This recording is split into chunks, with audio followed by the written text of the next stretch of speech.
I never know. I'm never sure.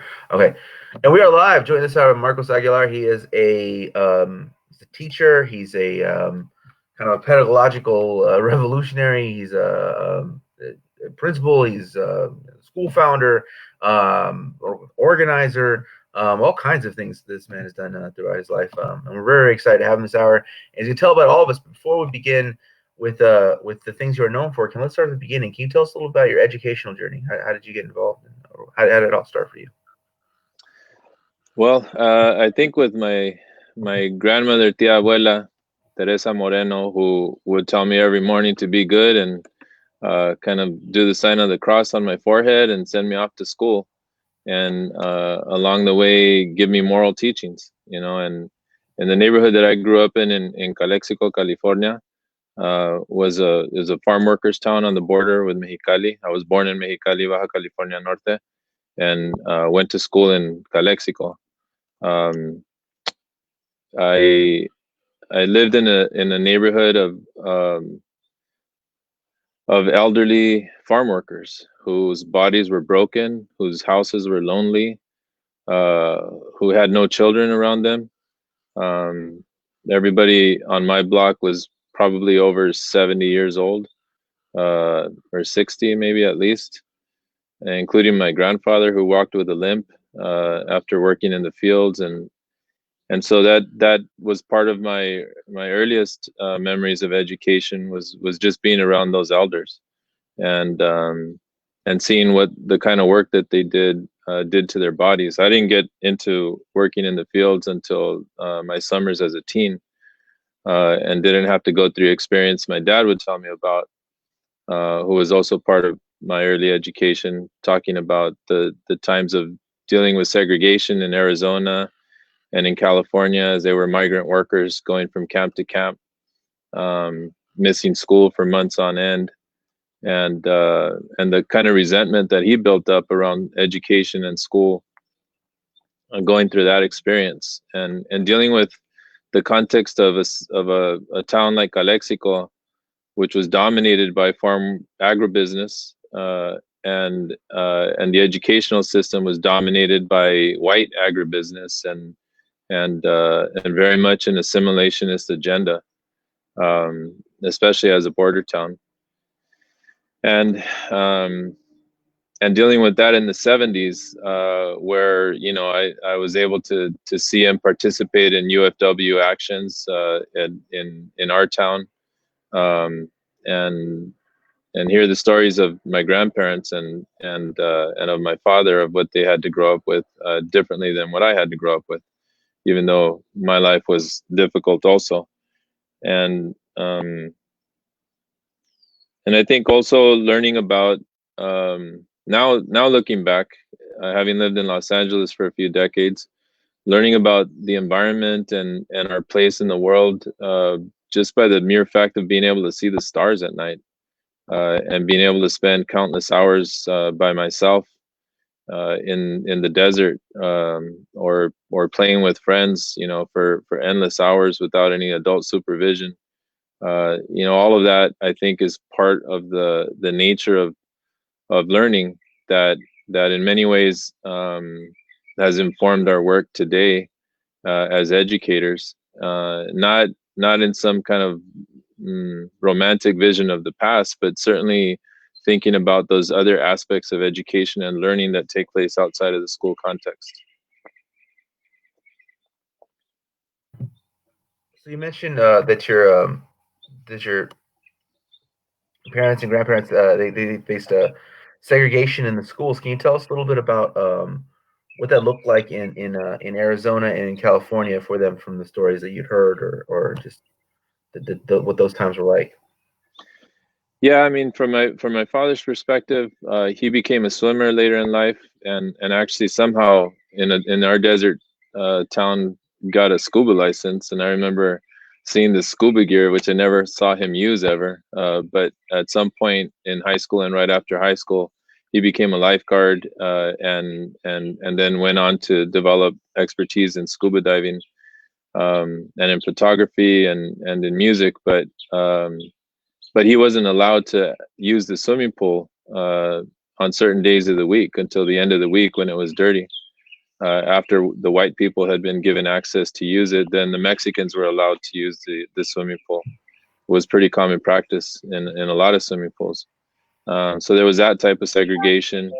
And he would recount stories of his travel as a child and as a young adult in the migrant work camps, traveling to Arizona and seeing signs on restaurants that said no dogs, N-word and or spics allowed. Um, and then other kind of more intrinsic aspects of segregation. One of the things that he shared with me was that there were some migrant ed programs at the time that he participated in, and he was resentful of those because he felt like they only showed the kids the college campuses, but they didn't actually prepare them to access them, and didn't actually help them access them. And we know that the only way Mexican Americans mostly really got access to higher education was through the GI Bill. And so if you hadn't participated in that or qualified for that by serving in the military, then your chances were slim to nil to get into higher education. And we could go on, but those are some of the memories that I have of what he described to us that also informed our work. Yeah. So later on, when you were to go through school, I mean, there's not that level of segregation in the schools that there was in an earlier period of time, but there's still like definitely certain legacies in certain ways that um, you know the Mexican children are treated as they go through the educational system. That's different. We've had a number of people come on and talk about their experiences, and there's this common theme of that every time that it wasn't so much that when they were, if they didn't care about school or slacking off, it's actually oftentimes when they really applied themselves, when they really took to school, it was like something they really wanted to do and thrive in, but they were really punished for it. They were really punished for it and accused of cheating or this or that, or just they've been really punished in many ways. Just there's no other way of putting it. So I'll put the same question to you that I put to many of them. When was the first time in your educational process that you were kind of punished for being a smart Mexican? Well, pretty early on. I mean, I was a foster child for a few years when I was my dad lost me for a couple of years when I was younger, and when he got me back and I entered the public school system, the first teacher that I had in the public school system was a teacher called Mr. Watkins, and his job that year was to make me sing "America the Beautiful." And I remember learning the times tables by rote memory of the four times tables or something like that, and that whole experience of his really kind of wild west strategy for assimilation, involved using the paddle, involves intimidation, shaming, isolation, any number of teacher repertoires, tools in the teacher repertoires that could be used to compel children to follow orders and ultimately to assimilate, was used against me, and not just me, obviously, and so many others. Um, by the time I got to high school, I had been identified as gifted, which was another form of segregation within our school system, which was predominantly Mexican, Chicano, and so going through those courses had its own kind of trauma because we were kind of set off as well, and so because of all of the family self implosion that was taking place in my family, especially getting up through the teen years, there was a constant tension in me of trying to perform well and liking being recognized for my academic work and for my intellect, but rejecting school in totality, and not just participating in walkouts, which for a period of time were becoming kind of commonplace, and as well in Calexico during the 70s. and into the 80s when I was in high school. But also, dealing with the contradictions that our own family had with higher education. When I finally told my grandmother that I was had been accepted to UCLA and that I was going to be going. By that time, she was already living in a retirement home. She was in independent living, but it was a retirement home for elderly, and I wasn't living with her anymore. I went to say my goodbyes, my last goodbyes, I think it was. And so she gave me a blanket, a woolen Mexican blanket, to take with me to school, to the university. And she said, "But how are you going to pay for this? ¿Cómo vas a pagar esto?" Le digo, pues ellos dicen que van a pagar todo. ¿Cómo es eso, mijito? No es cierto. Pero mira, llévate esto para que no tengas frío. And I had spent some time a little bit homeless also as a teen. So, she was looking out for me and in her way, but it just seemed so contradictory to be talking about Notre Dame and Harvard and Princeton and Stanford and UCLA and Dartmouth. I had gotten accepted to Dartmouth and a couple other schools, and a lot of my classmates did also. The one thing our high school did was be able to generate high acceptance rates for the students that they tracked for high acceptance rates, and so those are some of the experiences that I had with the way assimilation affected us in schools, and the kind of rejection of that we tried to demonstrate, at least some of us, even as much as we were a product of our reality. I definitely didn't graduate from high school a radical Chicano. So you get to UCLA. Can you tell us about your early experiences at UCLA before the thing that people might have heard of that you were involved with? Well, I think about that in context of what UCLA and just university students are contending with now. One of the things that UCLA students that students are going to miss out in, that have been accepted to UCLA, some of my students as well, are the summer programs. And in 1988, the summer program organized by the Academic Advancement Program at UCLA and the freshman summer program was a pretty radical rhetorical place. And so I was admitted conditionally to UCLA because of the challenges I had in high school. And one of the conditions was to go through the summer program. And the tutors in the summer program were these, really gifted, multicultural peer counselors and tutors that introduced me to a radical politic and rhetoric in the school that I really hadn't been aware of before that. So the freshman summer program was my real first introduction to leftist or radical thought and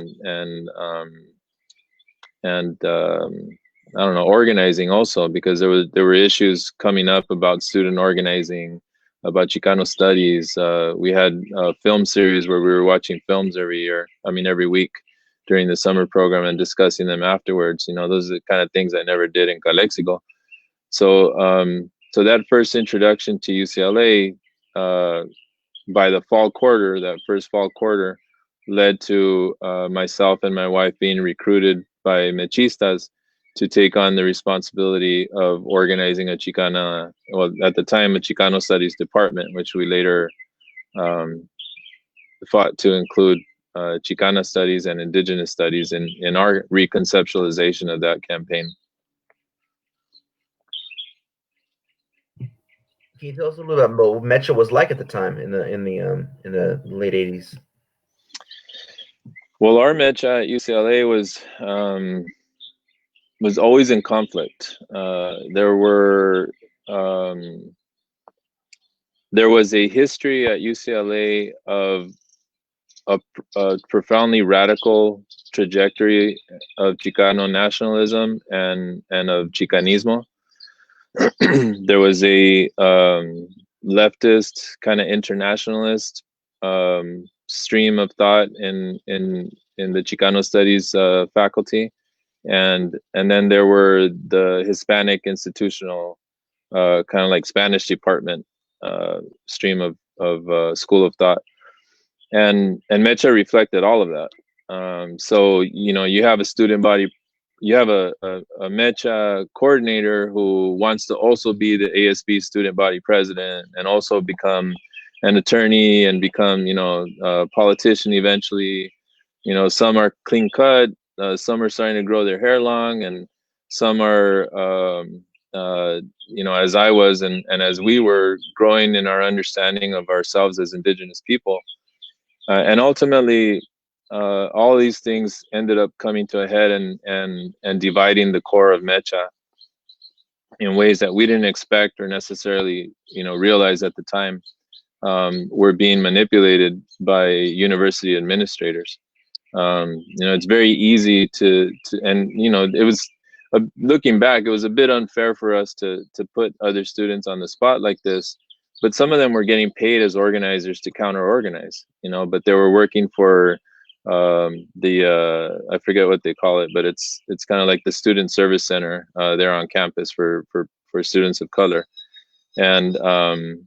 And so every time a student organizer or a student activist got a job with the university, they ended up becoming, to some degree, an agent of the agenda of the administrator, of the chancellor.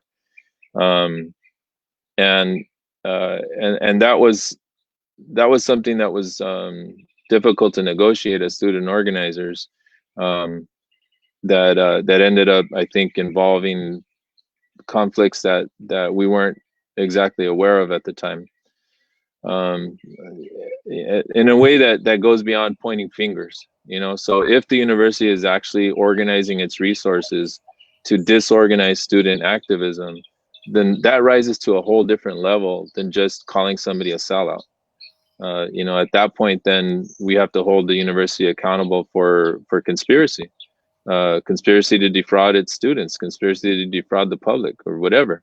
But it's a whole different level of conspiracy that I don't think was handled, in my opinion, on my part, the best we could have.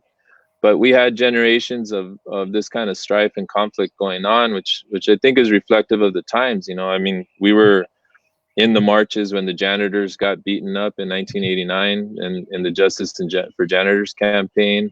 And we ourselves were organizing with folks like Patricia Recinos and others to defend hotel employees and janitors. And I remember Maria Elena Durazo coming to the Mecha office and presenting herself as a union organizer that was, organizing Unite, in opposition to or as a part of the Local 11 transformation.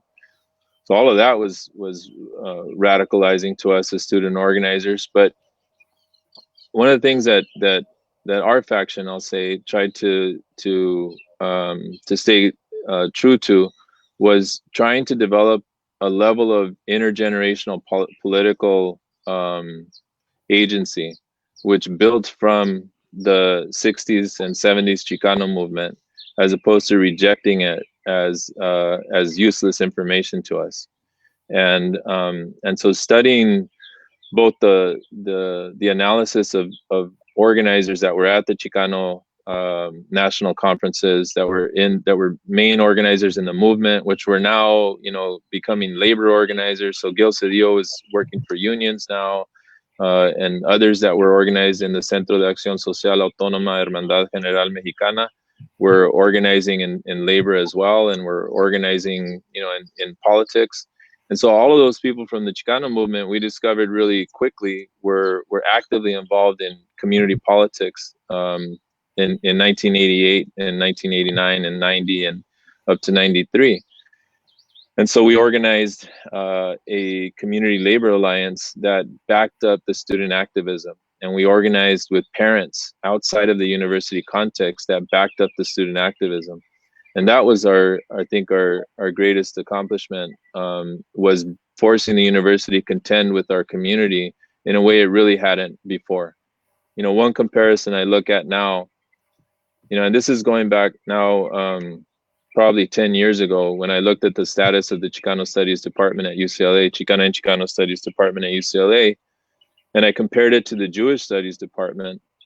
The Jewish Studies Department actually has an advisory board that is a public advisory board that involves Jewish community members in the supervision and the oversight of the department in order to provide resources and in order to set the agenda for the course. Chicana and Chicano Studies to this day does not have a public advisory board that engages community. So all those lessons learned and accomplishments that we organized as university students without resources in many ways has been dropped or transformed to the university's interest as opposed to the interest of the community. Yeah. Can you talk about just how hostile the administration in general and specifically Charles E. Young was towards what you were trying to do? I'll never forget the day I went back to UCLA after never wanting to go back again after graduating and discovering that Circle Drive was now named after Chancellor Young. And to me, that's such a violation of I think Mexican history in Los Angeles that I can't even begin to describe. Um, I mean, we would accost each other on the walkways between Campbell Hall and Murphy Hall whenever we ran into each other. The guy was brutal as an administrator, and proof of that was that when we eventually organized our culminating direct action, his words were basically let us die. And he claimed that he'd rather have a gun put to his head, but in reality, the gun had always been pointed at us by not supporting students on campus, by not supporting Chicana and Chicano studies, and ultimately by organizing directly against us. Um, but I think his personal attributes aside, even though the dude is still alive and from what I hear, making tons of money in Dubai, um, the reality is that the institution itself has only become more alienated from the Mexican community to this day. And even with the presence of Chicana and Chicano studies on campus, UCLA is only more of a research institution that focuses on the priorities of the state and not on the priorities of the community. Yeah, So, with all the contradictions of the Chicano movement that there may be, there is still a need for that kind of struggle in that terrain. yeah. I want to get to your work. The thing that you're kind of you've been doing for the last you know huge portion of your life, and are known all over the place, all over the world, even for which is obviously Samias. But before we get there, there's something interesting though about UCLA. They have I was reading this thing from UCLA where it was talking about, a lot of the UCs and a lot of these colleges in general in California are pursuing becoming HSIs, so they can get this federal money. And there's all kinds of problems with the HSI, mostly because it doesn't even have to go to people, just they can spend it any way they want. They don't have to even service, the particular community that's bringing in the money, right?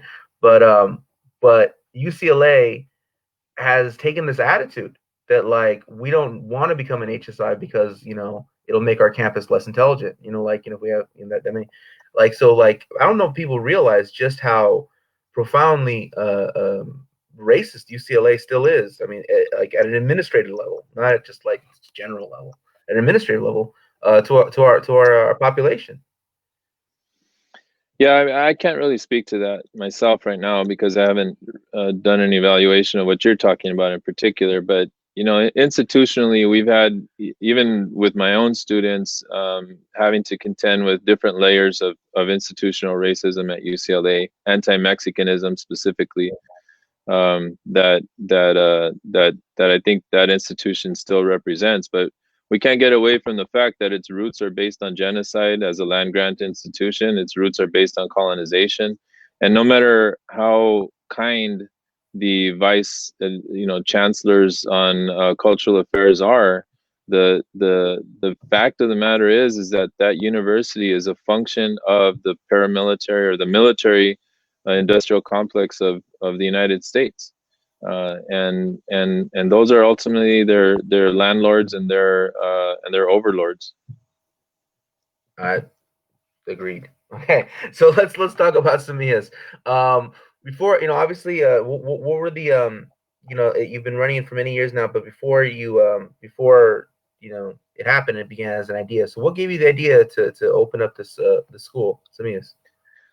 Um, well, our work at UCLA as student activists, which in 1993 culminated with the hunger strike and the demand for a Chicana and Chicano Studies department. The process that we led for 5 years as students to engage in thinking about deeply about what is Chicana and Chicano Studies and why should we include Chicana studies, how do we address the fact that we're actually a plurinational nation of Mexico, and how do we also address um, brothers and sisters that are Central American in this context of a Latin American commonality. So all of that deep thought about pedagogy, about disciplines and what's not a discipline, and about the structure of knowledge in terms of metacognition and meta disciplines, that led to us wanting to get more deeply involved in education. So both my wife and I became teachers in LA Unified School District. She taught elementary school for about 10 years, and I taught middle and then high school.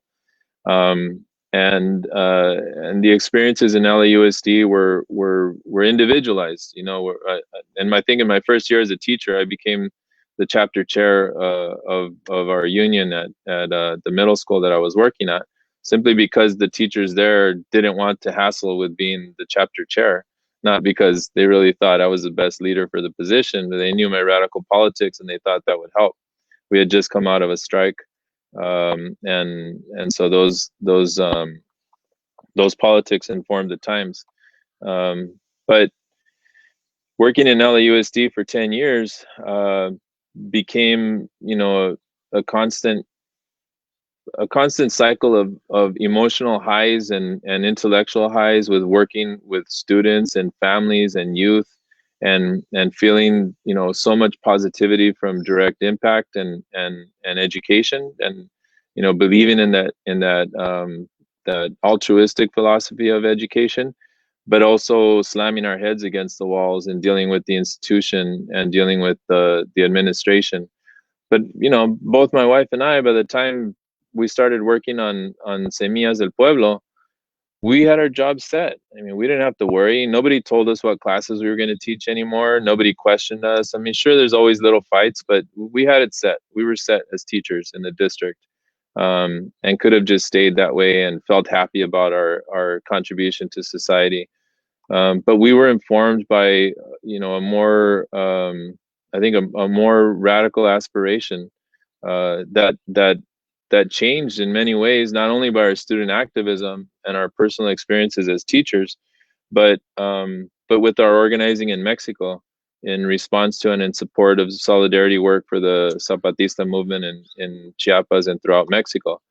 And so while we were teachers, that continued to inform our practice in terms of community organizing. While we were teachers, we were organizing as Aztec dancers and organizing autonomous cooperative, basically schools in local parks that engaged children and families in ways that we never would be able to do as teachers per se. And so in the public school system. And we found ways to intermesh that and bring that in, and it just seemed logical to us that if this is a better way of teaching, why stop? Why shouldn't we stop doing it informally and look for a formal way for us to be able to organize this, and to find some better practices for our community, which at the time, the state of California had basically banned bilingual education. They had banned education in any other language but English, and there were anti-affirmative action laws passed, and there were all these other kinds of repressive legislative moves on the part of the state government. And so our organizing an autonomous school came from the practice and discussion about what autonomous space meant and what autonomy meant to organizing in the Zapatista tradition and practice, but finding a way for it to make sense here in Los Angeles, because we didn't see ourselves as being solidarity workers in the sense of only being engaged in raising money or raising political support for people doing work elsewhere, but organizing those practices here as well, and and trying to better define how indigenous autonomy distinguished itself from just collective spaces that were informally organized in parks, which is what many of us do as Aztec dancers. And so we set about organizing consultas, and reaching out with other teachers that had similar thoughts or wanted to practice or experience similar kinds of disciplines. And we vetted the ideas for probably about 5 years before we eventually publicly organized a consulta that engaged well over 5,000 people across Los Angeles. And we asked some simple questions. What do you think a school ought to be like? What would you like to see in a school that serves our community? Do you support learning multiple languages or that your children supporting multiple languages in the school setting? How do you define education? What does it mean to be an educated person? And the responses from that consulta led to kind of like a formalization of our proposal to organize an autonomous school. So when we had internal analysis about whether we organize a private school model or we organize it completely informally outside of any kind of administration, or we organize what was new at that time and pretty much segregated to white communities, which was called the charter school, which basically authorized a contract to be able to access public funds to be able to organize a public school and therefore create a parallel public institution, is the way we understood it. And that's how we organized it. And so all of that to say that organizing Academia Semillas del Pueblo in 2002 was really in many ways a culmination and a continuity of the Plan de Santa Barbara's call for autonomous educational institutions, for a continuity of organizing autonomous intellectual traditions and institutions, and a modern practice adapting Zapatista politics to the Los Angeles context. Wow, there's a lot. There's a lot to ask there. So why? Can you tell us specifically how did I know how influential the Zapatista movement was for so many educators and organizers, artists, everybody around the time who were getting their practice going, and then that happened. That the uprising happened. So how deeply influential was that on you in terms of like um, expanding your mind to possibility? Well, I mean, obviously, highly influential and impactful. But I think what was important about our experience is that it served to guide an international understanding about our politic, and it served to organize a discipline around it that that helped us accomplish our goals as organizers. Um, and it also created a different kind of pathway that didn't just fall into labor or nonprofits or other existing vehicles for organizing, but looking really at the sinew of our society and finding where those connections can be strengthened. uh, and and I think that's key. I mean, I had never intended to or thought about organizing through a nonprofit organization at any point until it came time to figure out how to incorporate the school itself, the charter school. And I think that's important because our work didn't depend upon our existence as a nonprofit organization. It depended upon our existence as autonomous circles. And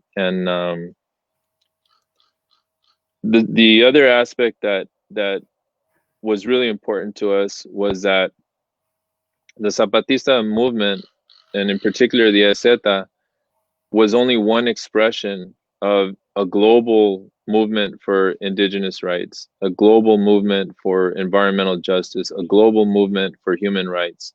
And part of the other influence on our work were the movements taking place in Nahuatl communities across Mexico, in particular in Guerrero, which at the time had been at the helm of a very powerful movement called 500 Años de Resistencia en Guerrero, which culminated around 1992 and continued that organizing in many ways to expand beyond the Zapatista agenda, which dominated Mexico's indigenous politics at the time.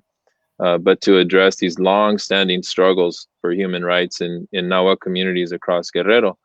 That was highly influential through one of our teachers, Tata, Tata Quashle Felix Evodio, who brought those politics to Los Angeles in organizing rent strikes and organizing with immigrant movements here, in organizing Nahua communities and organizing migrant vendors across Baja California, in figuring out how to work within, again, within the sinews of the system to survive and to help indigenous communities from Guerrero survive, and in particular to help promote survival as a reflection of and revitalization of indigenous practices. He was radicalized spiritually by participation in the Sundance under elders in the Lakota Nation and Dakota nations, and he brought those teachings to us as well as part of bringing that into the circle of danza azteca.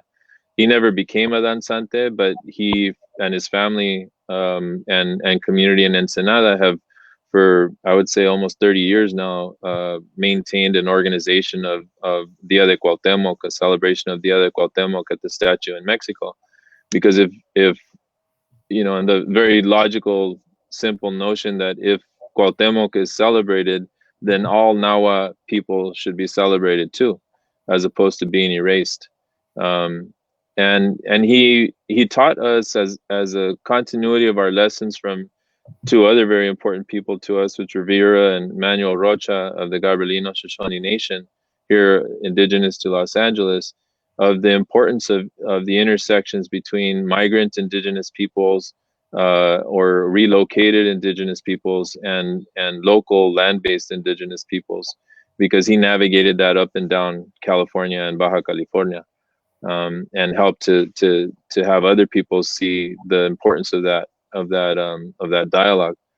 Um, you know, learning Nahuatl and engaging in the practice of community building with Nahuatl educators for the past 20 years has been an extremely important distinction to the way we practice danza and the way we engage in education as well, because we don't see ourselves as being able to accomplish pedagogical goals in Los Angeles if we ignore the realities of the pedagogy, the state of pedagogy and schooling in Mexico. And we can't continue to teach Nahuatl if we don't have any pueblos in Mexico where Nahuatl is taught completely from kindergarten or preschool through a PhD, if so desired. And so that's been part of our influence and our trajectory for the last few decades as well. Yeah. Yeah. So thank you. So what why El Sereno? Well, East LA in general was our hope um, to plant the seed. At one point, we were proposing actually using the Pico House in La Placita, but the politics in La Placita are so self-serving, especially if you consider who the general manager of La Placita is now, are so self-serving that they'd rather have the buildings empty and not serve anybody than try to put a community service to those buildings. You know, and only recently has that changed. Um, so we ended up looking for a facility anywhere in East LA. We were driving through alleys trying to find commercial sites that we could open up the school in. We were, you know, looking at empty lots and dreaming up what could be done on empty lots throughout there. Unfortunately, the timing of the opening of Academia Semillas del Pueblo matched with the timing of the expansion of the metro system in Los Angeles. So MTA, whatever wasn't owned by literally in East LA, whatever wasn't literally owned by a Jewish landlord was being bought up by the MTA and held onto in order to develop into some sort of either platform or landing pad or some part of the MTA structure. And so we came across this empty Masonic Hall on Huntington Drive that had been blighted and abandoned for a couple of decades. The property owner turned out to be a board member of the National Council of La Raza. so we were able to twist his arm to sell us the building at a reasonable rate, and then figured out how to get some about a $1.2 million loan with no assets to our name, and really just barely starting up, from a nonprofit bank to be able to acquire it. It took us over 6 months to develop it, so we ended up opening in El Sereno Park with a temporary permit in the rec room in El Sereno Park. It's since been torn down, but at the time was a mess, and so every time it rained everywhere, inside and outside the building. But for a few months, it was pretty glorious opening the school under the trees in El Sereno Park, because our kids could just run the hills with the teachers and have a whole different experience that I think is important in education, which is being able to experience some type of freedom in childhood. Yeah.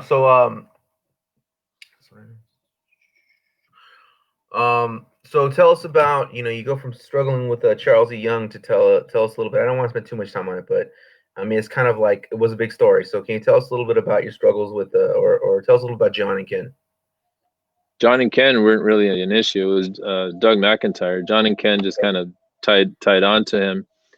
But the issues with Disney and KABC came about as a result of our participation in the May Day protests, which were organized as the Million Mexican March and all of that intense organizing that was taking place.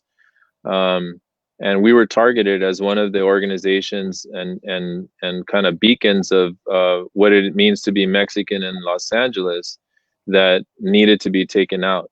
At the time, people were not really conscious of the kind of tactics that were being implemented nationally. And unfortunately, our experience ended up being one of the lessons learned about how the right wing was shifting gears and moving. Because what was effective about the campaign wasn't so much the mainstreaming through the use of mainstream media, which had a profit motive. We discovered business plans that KABC made public that that weaponized, where they connected ratings, which are obviously profit generating. They connected their ratings with leaning to the right and using shock jock politics to be able to drive up ratings. And so that business plan was one side of things. There was definitely a profit motive to that. But on the other hand, there was an agenda, an ideological agenda to it, which was a slap back on the Pete Wilson politics and the reaction to the Pete Wilson politics and the organizing in our communities.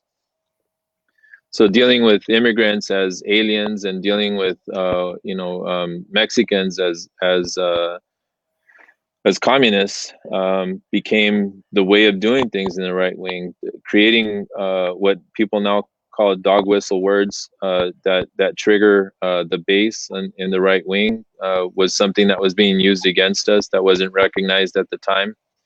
And using government agencies to go after nonprofits and community organizations and leaders was also one of the tactics that was used. So turning the LAUSD into our enemy was part of, administratively, was part of the strategy and legacy of those attacks, which continues to this day in a way.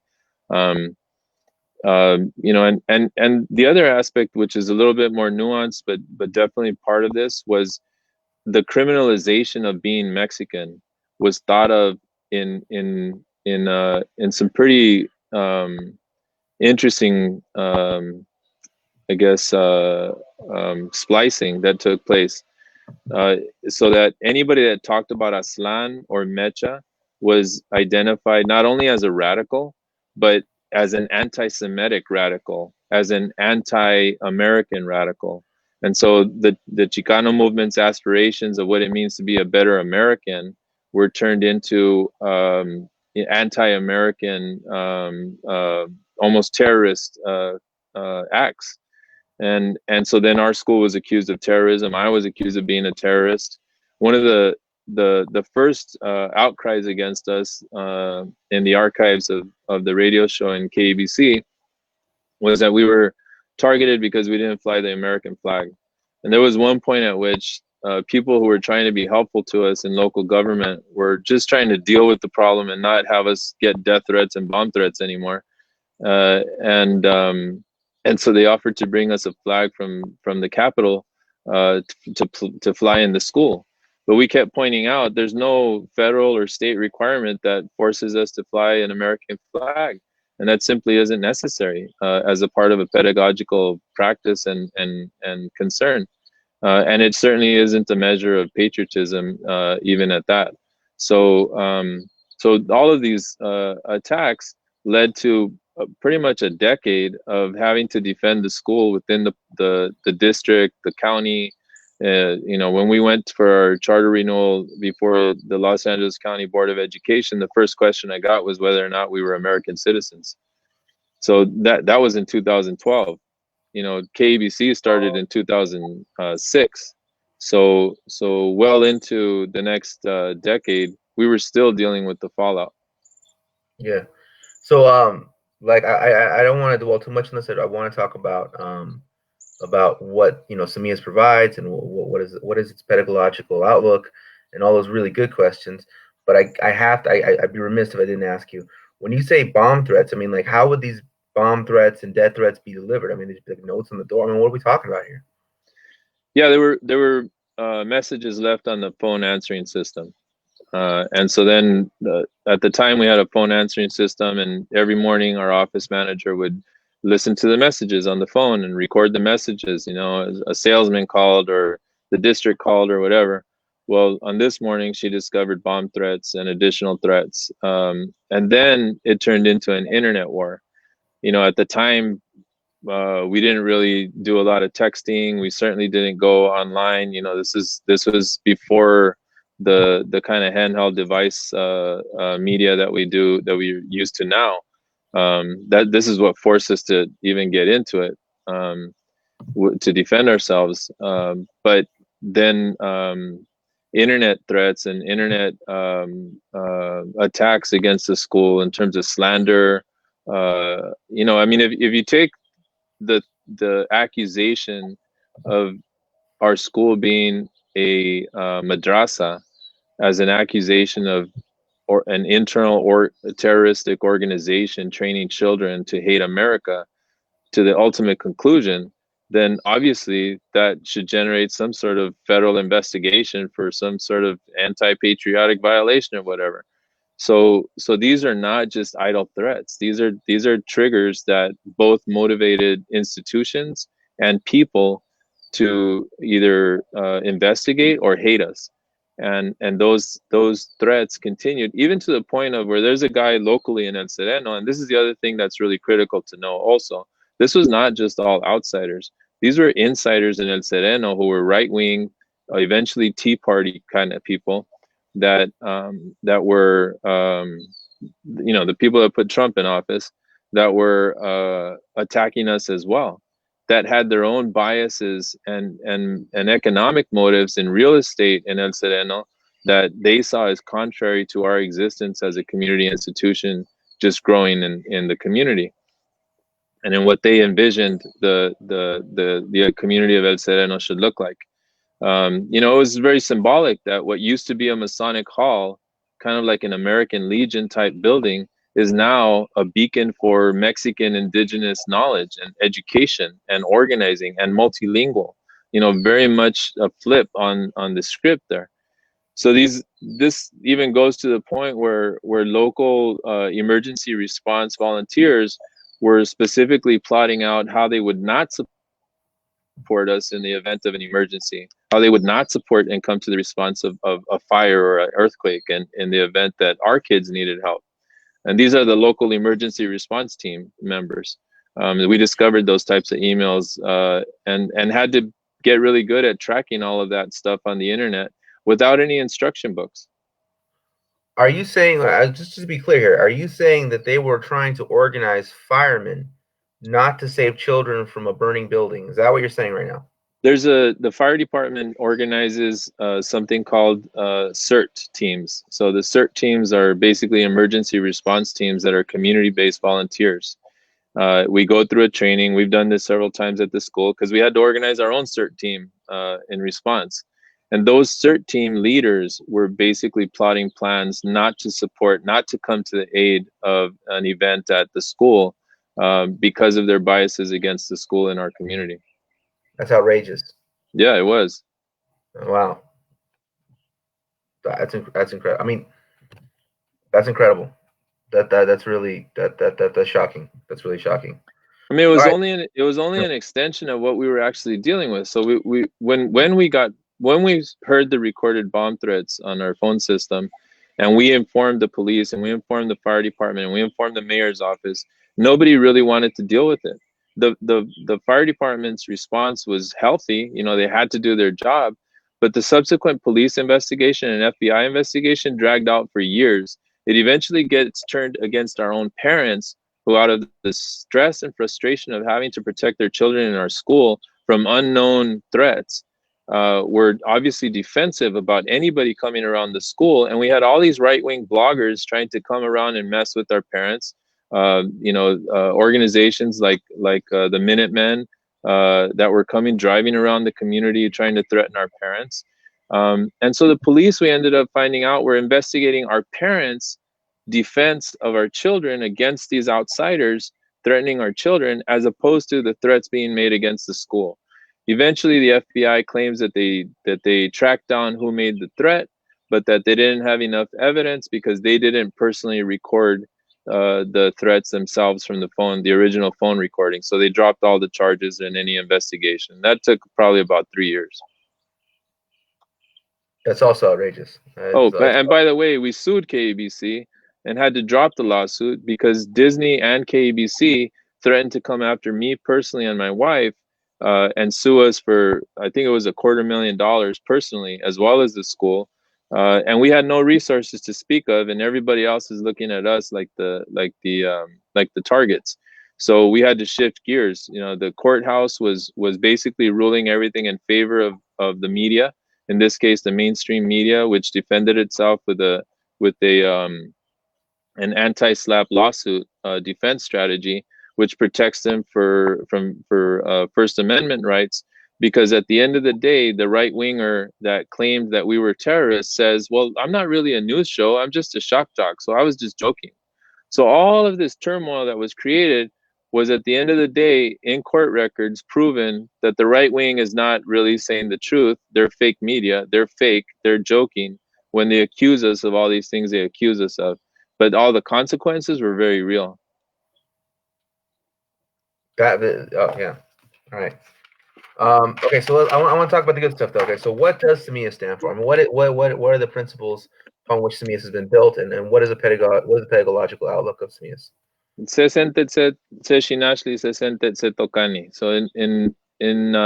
the growth of semillas, with the concept of the semilla being the child in our families, the children in our community, being at the center of our community, and organizing a collective community of learners and practice. You know, not very radically different from what schools ought to be, but including space and time for our languages, including space and time for our culture, our dances, our politics, to in the sense of the politics of pedagogy, and organizing those experiences autonomously, so that we have the experience of organizing education, not just the experience of being taught or being schooled. That's what Semilla stands for, and I think that in many ways our growth from originally as Academia Semillas del Pueblo to how we understand ourselves now as Anahuacalmecac, and in English we translate that to International University Preparatory of North America. Anahuac being a Nahuatl name for North America, the Calmecac being a pre-colonial practice and institution of education, which existed in Mexico in many different communities, not just in Mexico Tenochtitlan. And it's that principle of is, you know, we learned in college that education was a priority to the Mexican community. We learned in college that education was a priority of the Chicano movement, but we didn't necessarily learn in college what were the precursors to the traditions of education that we hold and esteem now. why is it that any abuelita or hardworking mom or dad wants their kid to go to college? Well, it's because we had a college of our own before. It's because we had a practice where we sent kids to school before, and that tradition ought to continue.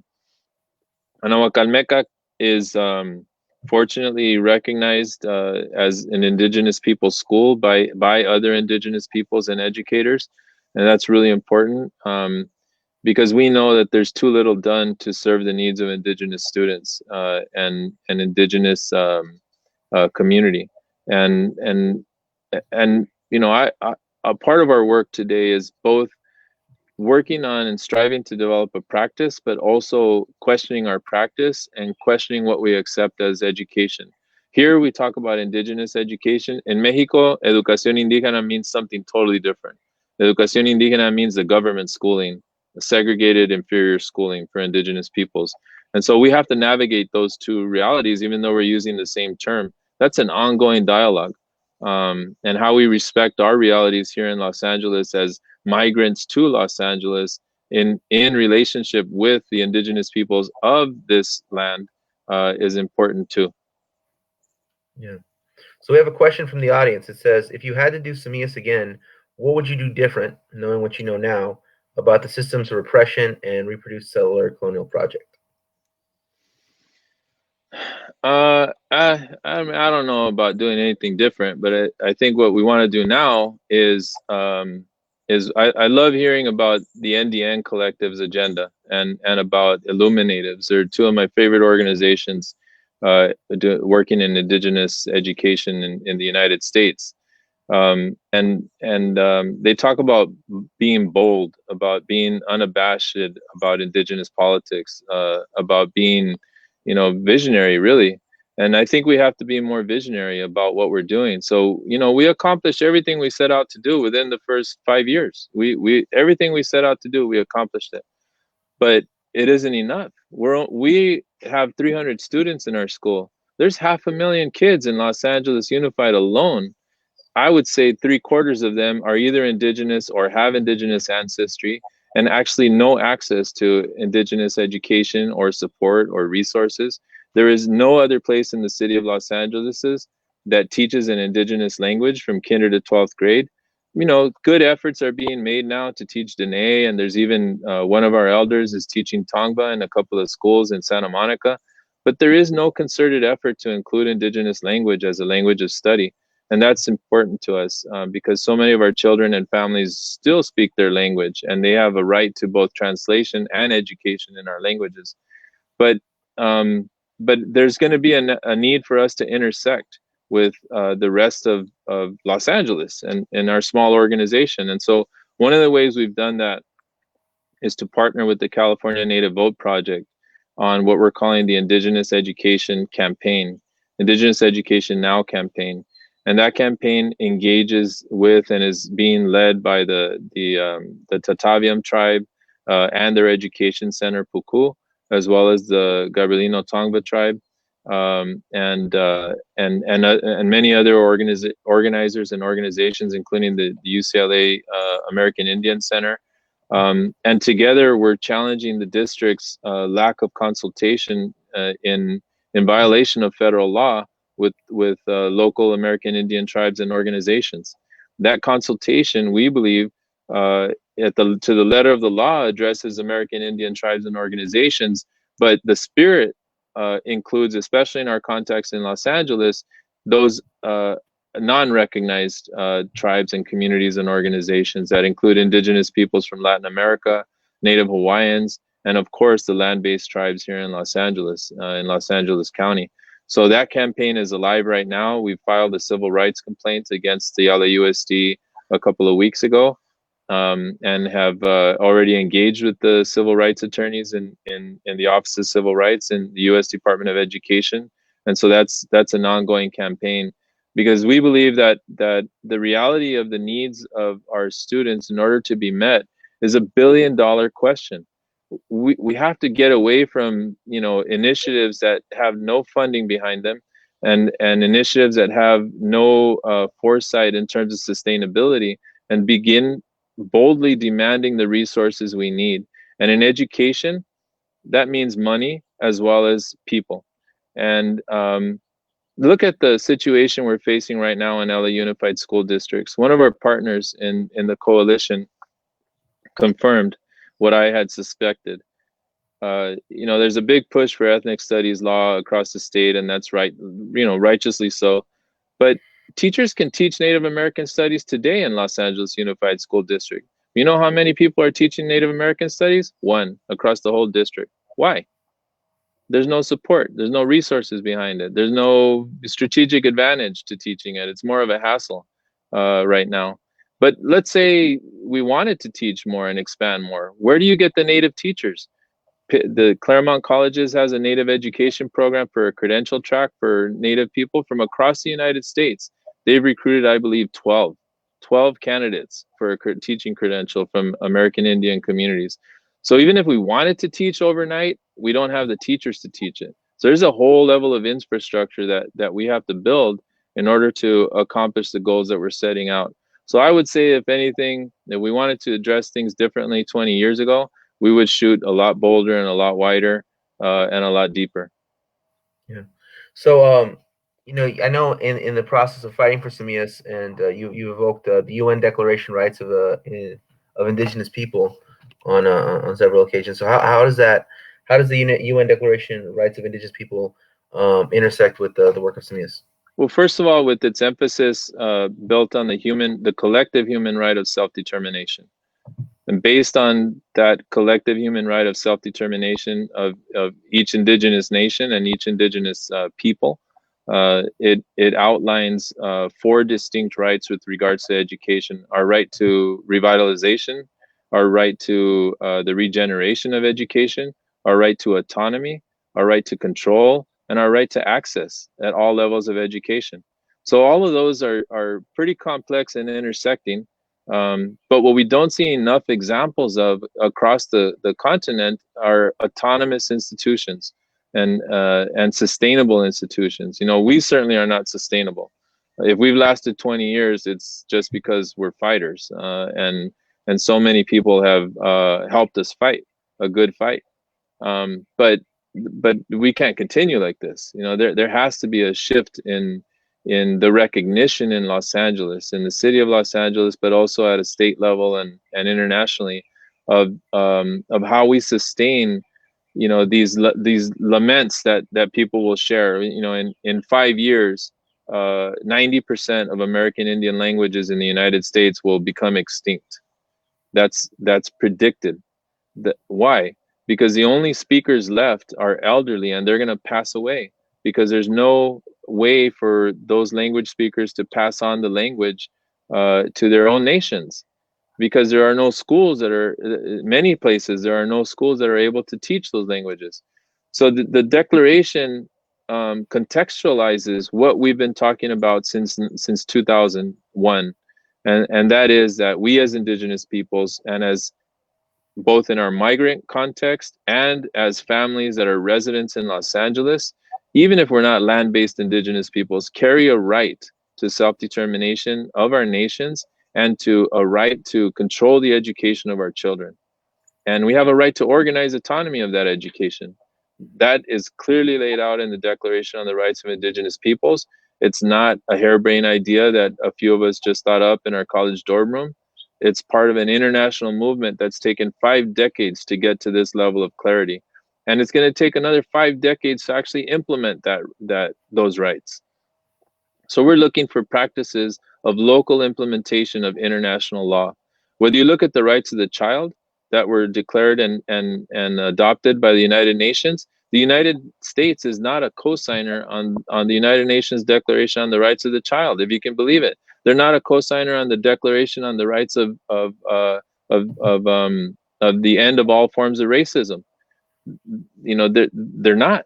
So whereas the United States likes to put itself out as the beacon of hope across the United States, across the world, the reality is that even in the limited context of state international law among states, they're behind the times. Yeah, yeah. They don't recognize the rights of children. It's outrageous. It's just a series of outrages. Wow. Okay. So what is What is next? What is next? What are the projects? How is Simius migrated its stuff online, and what's rolling out? What's going on? Well, well, besides the immediate response to providing learning opportunities for our children, I mean, we were fortunately a tight group and able to organize quickly to make sure that we had a human connection with our kids and our students and our families from day one of the unfortunate school closures, to try to find and help our community make sense of all of the mixed messages taking place, and try to promote some healthy practices.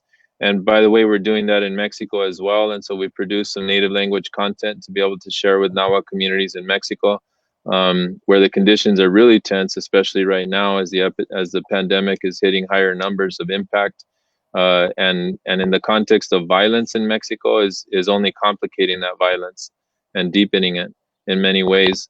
So just dealing with this, we're still not out of the woods. We're looking to organize locally in support of land-based issues with regards to a campaign we call the Nikan Tochan, which means this is our community, and in support of the reclaimers in El Sereno, but also looking at a larger vision in the Caltrans corridor that benefits the community as a whole, that looks at open land and reassesses the community's needs, that looks for really community revitalization and a setting of a right of the record of 50 years of the Caltrans violations of and depopulation of El Sereno, and looking to help in that context. Looking at the environment is continuing concern of our students, and continuing with the Indigenous Education Now campaign, both as a campaign to address the district, but as a reimagining and envisioning campaign to expand the horizons of Indigenous education in Los Angeles. No, it's fantastic. All right. How can people connect to the work that you're talking Our about? website is dignidad.org. And our Instagram account is the name of our school at Anahuacalmecac. And so I would just recommend starting there, connecting with us there, and looking for opportunities to volunteer as well, both on the educational level as well as in the organizing level. We're hoping to help our community locally and across the city address the deep-seated crisis that existed prior to the pandemic, and most importantly, helping our students find a place in that organizing today. They're not only the leaders of tomorrow, they're our leaders today. And so we help to uplift that among our youth and our families today. What advice would you have to offer educators who want to incorporate this deeper understanding of indigeneity to their teaching practices?